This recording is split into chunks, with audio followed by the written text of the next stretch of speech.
이번 주는 사실 월요일 쉬었잖아요. 그쵸. 쉬면서 화수목금 4일 남아있는데 오늘 벌써 지났고 3일 남았는데 또 어떻게 해야 될까? 왜냐면 저희가 주식 이게 시황하면서 금요일은 약간 쉬는 장? 뭐 이렇게 말을 하고 네. 월화수목 이렇게 보는데 그럼 벌써 이틀밖에 안 남은 거잖아요. 그래가지고 또 뭐가 있을까? 어떤 거를 주의해야 될까 봤더니 이번 주에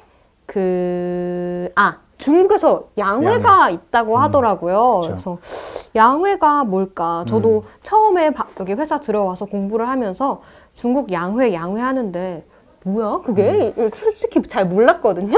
네. 근데 저처럼 이렇게 주식에 관심 있다고 하는 분들도 중국의 양회는 뭔지 모를 수 있거든요. 왜냐면 우리가 뭐 FOMC 하도 많이 얘기를 하니까 뭐 알 수 있다고 하지만 양회는 사실 생소해서 제가 찾아보니까 양회 이게 두 가지 회합이라고 하더라고요. 맞아요. 한자 네. 뜻이. 네.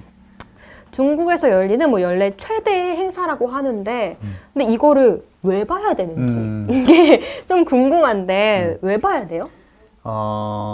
일단 중국 양회는 말씀해 주신 것처럼 크게 이제 두 개 회의가 함께 진행된다고 해가지고 이제 양회라고 보통 얘기를 하는데 아마 여러분이 뭐 기사에서 보면 좀 헷갈려요. 왜냐면은 어떤 기사에는 이번 주 이제 3월 4일부터 양회가 시작된다라는 기사가 나올 때도 있고 어떤 거는 3월 5일부터 전인대가 시작이 된다라고 얘기하는 것도 있고 또 3월 4일에는 이제 정협이 시작된다 뭐 이렇게 얘기하는 경우가 있거든요.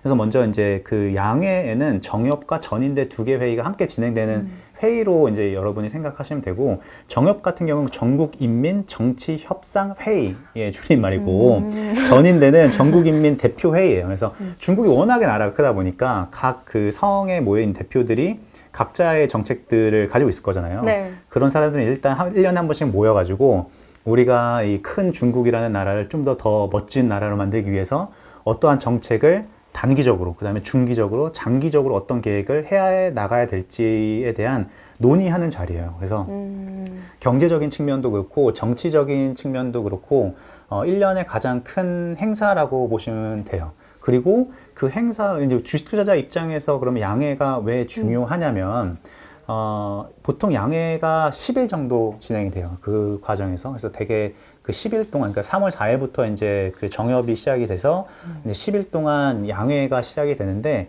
그 과정에서 되게 많은 뉴스가 나와요. 네. 뭐 중국이 올해부터는 어떤 정책을 시행한다더라, 아니면 어떤 거에 조금 더 힘을 준다, 뭐 이런 게 많이 나오거든요.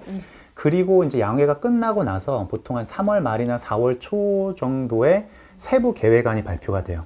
이번에는 우리가 이번 올해는 우리가 이러한 정책을 요렇게 달성하기 위해서 이러한 세부적인 정책을 내가 할 것이다 라는 게 나오거든요. 그럼 이제 국내 주식 투자자들 뿐만이 아니라 중국 증시도 그거와 관련된 산업, 그리고 그거와 관련된 종목들이 또 주가가 많이 움직이고 그거와 연동돼 가지고 한국 증시에도 좀 영향을 많이 주기 때문에 주식 투자자 입장에서는 양회가 꽤 중요하죠. 방금 네. 근데 초코만 민트님께서 댓글 올려주셨는데 양회는 1년에 몇 번 하는 거예요? 1년에 한 번. 1년에 한 네, 번이니까 더 이렇게 중요하게 네. 생각해야 되는 문제구나. 그리고 근데 제가 또 보면서 저 중국이란 나라가 이렇게 중요하다고 G2니까 네. 중요하겠죠? 근데 올해 이게 매년 진행하는 중요도는 항상 되게 다 중요하죠. 왜냐면은 뭐 정책을 공유하는 자리고 그리고 이제 고민하는 자리이기 때문에 매년 양회가 중요하지만 네. 올해 특히 중요한 이유가 올해 이슈가 되게 많아요. 올해가 중국 공산당 창당이 100주년 되는 해고요. 7월 달이. 그리고 이제 14차 5개년이라고 해서 중국은 5년마다 이제 5년의 계획을 세우고 네. 이 5년 동안에 우리가 이 계획을 어떻게 달성할 건지에 대해서 세부 계획을 막 세우거든요. 그래서 작년까지가 13차 5개년의 마지막 해였고 올해 2021년도가 14차 5개년의 첫 해예요. 그리고 또 내년도에 뭐가 있죠? 베이징 올림픽. 그렇죠. 내년에 베이징 동계올림픽이 있어요. 그렇기 때문에 사실 어떻게 보면 단기적으로 보면 내년도에 그 동계올림픽에 대한 그걸 어떻게 성공적으로 개최를 할까? 그거에 대한 할 수 이제 있을까요? 요즘에 그 정치적인 이슈가 할 수 있을까요? 정치적인 이슈가 있어가지고 뭐 근데 뭐 되겠죠. 될 것 되겠죠. 뭐 지금 상황으로는 그래서 단기적으로는 동계올림픽을 어떻게 잘 개최할 건지에 대한 뭐 계획안이 나올 거고, 중기적으로는 14차 5개년을 향후 5년 동안 우리가 어떻게 할 건지에 대한 세부 계획안이 나올 거고, 좀 더 장기 계획은 2023년, 2035년, 2035년까지의 중국의 장기 계획에 대한 큰 방향성도 나와요. 그래서 이번 양회가 단기, 중기, 장기적인 그 정책 방향성에 대한 아이디어와 그다음에 세부적인 그 정책들이 많이 발표될 수 있기 때문에 그래서 이번 양회가 중요하다. 이번에 양회의 시작은 3월 4일이죠. 그러니까 내일 모레잖아요. 목요일이요. 네, 목요일부터 시작이 된다라고 생각하시면 될 것 같아요. 그래서 제가 또 양회가 제가 아까 듣기로는 약간 왕좌의 게임에서 이렇게 성주들이 모여가지고 약간 회의하는 거다. 네. 뭐 이런 느낌인데 그래서 여기서 도대체 뭔 내용을 얘기할까 이걸 찾아보니까 사람들이 예상하기를 GDP 성장률 목표치를 발표할 거다. 맞아요. 뭐 네. 이렇게 얘기를 하고 왜냐면 코로나 터지고 나서 성장률에 대한 관심이 굉장히 많죠. 높잖아요. 그래서 네. 이 부분을 주목해봐야 한다라고 하고 또 중국이 이제는 과학 기술의 역량을 강화할 거다 이런 말을 많이 하더라고요. 우리 옛날에 중국 하면 그냥 인구가 많으니까 그쵸. 그걸로 어떻게든 끌어올라간다라고 생각을 했는데 이제는 인구로 밀어붙이는 거 힘들고 기술력 강화에 힘써야 된다라는 생각을 해서 과학기술 역량을 강화한다는 그런 정책을 발표할 거고 그리고 또 내수 시장 확대할 거다. 뭐 공급망 자국화도 하고 그러니까 좀 안에서 뭔가를 더 만들어내겠다. 이런 걸 발표한다고 하는데 여기서 또 중요하게 봐야 될 건 뭐가 있을까요? 사실은 되게 중요한 걸 다 잘 짚어주셨는데 첫 번째 이제 경제 성장률과 관련돼서는 사실은 2008년도 금융위기 이후에 꾸준히 조금씩 하향되고 있어요. 경제 성장률이. 사실 그건 어떻게 보면 당연한 거예요. 왜냐면은 그 큰 나라가 그 어떤 나라도 그렇게 꾸준히 높은 경제 성장률을 유지할 수는 없잖아요. 맞아요. 그래서 지금 예상하는 거는 6%에서 8% 정도의 경제 성장률 내에서 아마 그 가이던스를 제시할 거로 예상이 되고 있는데 사실은 금융위기 이후로 2008년도 이후로는 중국의 경제 성장률에 주는 의미가 예전보다는 좀 많이 약해졌어요. 그러니까 예전에는 경제 성장률이 조금만 떨어지면 막 시장에서 쇼크 오고 뭐 이런 반응이 있었었는데 네. 2015년 특히 2015년 이후로부터는 그런 게 조금 많이 약해졌고 그것보다는 지금 중국이 앞서 말씀하신 것처럼 네. 큰 어떻게 보면 중국의 DNA를 바꾸는 정책들을 많이 시행을 하고 있거든요. 예를 들어서 예전에는 중국이 중간재나 아니면 원자재를 만들어 가지고 다른 나라한테 그러니까 원자재를 자기네가 이렇게 좀 해가 1차 가공을 해서 우리 한국이나 일본 같은데 넘기고 일본이나 한국 같은 국가는 중간재를 이제 만들어 가지고 완제품을 만들어서 미국이나 유럽에 이제 수출하는 이런 구도였잖아요. 네. 근데 이제는 중국이 우리도 이제 좀 GDP가 커졌고 그리고 이제 국가의 국력이 좀 높아졌기 때문에 그리고 우리는 인구가 또 엄청 많이 있으니까 해외에 의존하지 말고 내수를 부양을 시켜가지고 우리가 만들어서 우리가 직접 소비할 수 있는 이렇게 네. 외부에 의존하는 의존도를 낮추자라는 이런 DNA로 이런 정책을 좀 크게 바뀌고 있어요. 그래가지고 일단 경제 성장률과 관련돼서는 봐야 될 게 6%에서 8% 정도로 나올 것 같은데 그것보다도 중요한 게 핵심은 좀 버블을 안 만드는 수준에서 부양책을 유지하는지 안 하는지 이게 사실 되게 중요하거든요. 그러니까 왜냐하면 지금 부동산도 그렇고 증시도 그렇고 중국에서도 조금 버블이 있다라는 논란이 좀 있어요. 근데 전 세계적으로 지금 어쨌든 코로나라는 이런 사태가 있었기 때문에 계속 부양책은 지속을 해야 되잖아요. 근데 모든 중앙은행도 그렇고 중국 정부도 그렇고 중요하게 생각하는 거는 너무 과도한 버블이 안 발생하는 수준에서 부양책을 유지하는 게 되게 중요해요.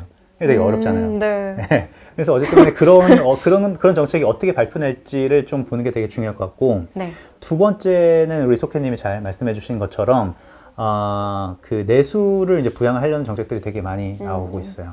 그거는 앞서 말씀드리는 것처럼 우리가 예전에는 우리가 만들어서 해외 수출하는 국가였는데 우리가 그게 아니라 인구가 많이 있고 소비를 할 수 있는 그 여력도 인당 GDP도 많이 올라왔기 때문에 우리가 만들어서 우리가 직접 소비를 하자. 그래서 내수 시장 확대되는 것도 많이 발표가 되고 그 이외에도 오히려 시장을 대개방하는 거가 사실은 저는 개인적으로 되게 중요하다고 보고 있거든요. 네. 그게 이제 자본 시장을 대개방하는 것도 그렇고, 네. 그리고 이제 첨단 기술에 대한 시장도 되게 많이 그 개방을 하고 있어요. 대표적으로 이제 테슬라 공장도 이제 인허가를 내주고, 그리고 자본 시장을 이제 오픈하는 것도 예전에는 우리가 뭐 미국의 골드만삭스나 아니면 JP 모건이나 아니면 한국에 있는 미래에셋이나 미래에셋이 대우증권 됐죠. 옛날 사람이 여기서 나오는데, 네, 그렇죠. 미래에셋이나 아니면 NH증권이나 이런 회사들이 중국에 가가지고 회사 법인을 차리려면 100% 지분을 가지고선 설립이 안 됐어요. 그렇죠. 중국 자본 끼고 그쵸? 가야 된다고 항상 들었어요. 이제 현대차도 그렇고 50% 지분을 네. 중국 자본이랑 이렇게 나눴어야 되는데 이제부터는 그게 바뀌어서 외국의 인베스트먼트 뱅킹이나 자산 운용사들이 100% 지분을 가지고 중국에서 설립을 할 수가 있어요. 그렇기 때문에 이건 사실 되게 큰 변화이거든요. 엄청, 네. 네. 왜냐면은 이게 재작년도서부터 이제 트럼프랑 미국이랑 중국이랑 막 싸웠잖아요. 싸우면서 얻어낸 것 중에 가장 크게 얻어낸 것 중에 하나가 이 바로 금융시장의 대개방이거든요. 그래서 이거가 올해서부터 어떻게 세부 정책으로 나올 건지, 그리고 한국은 펀드 매니저라는 직업이 요즘에는 인기가 없는 직업으로 됐지만 중국은 지금 펀드 매니저라는 직업이 엄청나거든요. 인기 많아요? 네, 결혼 1순위, 그다음에 그 팬클럽이 생길 정도로 네, 지금 중국에서는 펀드 붐이 일고 있어요. 그렇기 때문에 올해 만약에 중국에 대한 자본시장을 대개방하는 해이기도 하고, 그다음에 내수부양. 그러니까 내수부양을 하려면 어쨌든 그 노동으로만 하는 거에 한계가 있기 때문에 재테크라는 수단이 이제 중국에서 처음으로 아마 들어가는 해가 될 수도 있어요. 그리고 또 펀드 매니저라는 직업도 되게 각광을 많이 받고 있기 때문에 관심도 되게 많아요. 그래서 제가 최근에 본 뉴스에서는 펀드 매니저가 1조를 목표로 이제 펀드레이징을 했는데, 제가 이제 펀드 매니저였으니까 제가 운영하는 펀드는 1조만 모을게요 라고 했는데, 거기에 얼마나 모였냐면은 100조? 15조가 몰렸어요. 15조? 하루에. 하루에? 하루만에. 그러니까 내가 목표하는 거에 15배가 한 번에 이렇게 들어왔기 때문에 그만큼 지금 중국 사람들도 펀드 그리고 주식시장, 이 자본시장에 대한 관심이 되게 높아져 있기 때문에 이런 자본시장 대개방, 그 다음에 이제 첨단 기술에 대한 대개방에 대한 것도 좀 더 관심 있게 보면 좋을 것 같다라는 생각을 해봅니다. 그리고 마지막으로 그 불균형. 이건 사실은 중국뿐만이 아니라 좀 글로벌한 이슈이긴 한데, 특히나 중국에서는 이제 경제 성장이 워낙에 빨리 이렇게 진행이 되다 보니까 한국처럼 이런 인컴 이니퀄리티라고 하잖아요. 소득에 대한 그 불균형. 네. 그렇죠?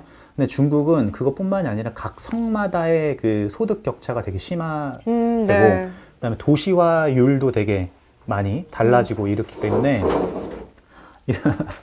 때문에 이 불균형을 어떻게 해소할 건지에 대한 정책들도 꽤 많이 나올 수 있을 것 같아요. 그래서 이거와 관련돼 가지고 그다음에 또 고령화, 그다음에 친환경, 이런 이슈들이 굵직굵직한 이슈가 이번 양회에서 많이 논의가 될 수 있을 거기 때문에, 그리고 이거를 어떤 정책으로 어떻게 해소할 건지가 어떻게 보면 주식 투자자 입장에서는 중요한 키워드일 수 있으니까 이런 것들을 잘 보시면 도움이 될 수 있을 것 같습니다. 네.